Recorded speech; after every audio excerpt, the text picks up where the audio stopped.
Good evening. My name is Miss Daphne Wednesday Drew, pronouns she and her, and today I will be reviewing Kailiani Soto's The Words I Couldn't Say. So, this was recently published on YouTube, and I think it's an extraordinary film. It is beautiful, it is well crafted, and the structure of the story is claustrophobic in the sense of its tightness.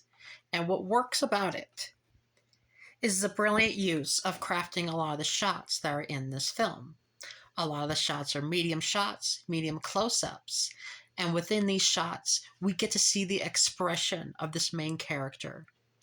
And the main character, played by Kailiani Soto, is a very introverted, type of reserved, INFP sort of personality type based on the MBTI. And in this story, it is about a very vibrant, very reserved, very introspective, and reflective type of sister who really, really longs to connect with her brother Jay, who is completely withdrawn from the world as it seems.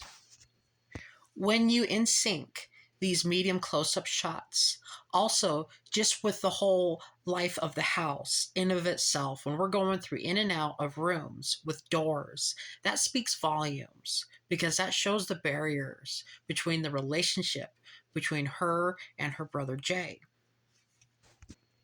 Her brother Jay has become significantly, and for a long time as it seems, withdrawn from everybody, and we don't fully understand why that is.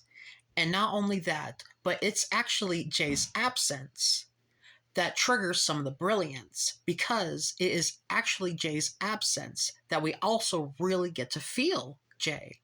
Because when we have these shots, these medium close up shots with the doors, and especially this particular shot, it's a high angle shot and it's above the door, I believe, to Jay's room.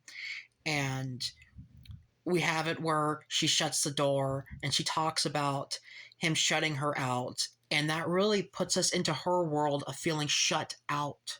The door is a symbol of the barrier between their relationship and what has happened, and currently what is happening as he is still shut out and he is reserved. I also want to take note, one of the things I really like about this particular shot that involves that high angle point of view is that when we're looking at the floor, it's really patchy with different types of paint. And I don't know if that is a conscious creative choice, but it still works because it gives you into this mindset of, at ground level, at the base of it, between these two, between her and Jay, it's very messy, so to speak. It's very unfixed.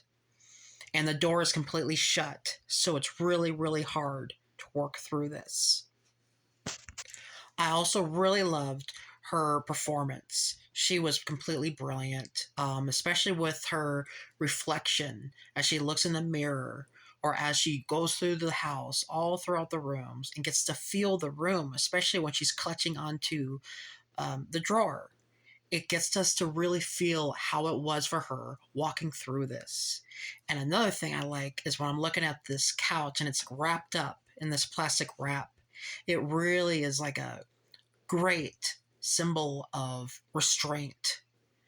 And not only restraint, but it's almost like a moving out process is about to happen, which is this sort of eclipse type of world between trying to go back and repatch things with Jay or just moving on. And that's where she is stuck. And we know that. And we feel for her. Now, as for one of the things I wish would have worked on a little bit is some of the technicality. Her voice, Kailiani Soto's voice, does seem a bit low. And it does seem low enough where I'm hearing more of the outside reactions, like the steering wheel, being louder than her actual voice. So in the final cut, I'm certainly looking forward to hearing more of her voice and everything. So that's really the one gripe I have about it, is really just the volume of the voice. And I'm really looking forward to really hearing her clear in this final cut. And aside from that, I found this project to be completely brilliant. It was beautiful.